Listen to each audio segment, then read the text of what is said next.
Rajendra Nagar police station हुदूद के तहत जलाल बाब नगर में एक मकान में सरके की संगीन वारदात पेश आई। यहां सारिकीन ने 2 तोला सोना और 8,000 से 10,000 नगद रकम का सरका कर लिया। मुतासिरा शख्स ने राजेंद्र नगर पुलिस में इस बात की शिकायत दर्ज करवाई। पुलिस ने इस सिलसिले में एक मुकदमा दर्ज कर लिया। क्राइम टीम ने इस जिमन में छानबीन का आगाज कर दिया है। मैं जलाल बाबा नगर अख्तारपुर जलाल बाबा नगर में रहता हूँ। घर पे रात में चोरी हो गई।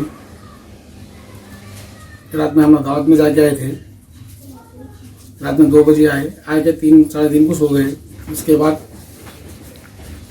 सोना ऊपर रख दिए थे डेस्क में रखे तो उन्हें बाहर 5 बजे उठे।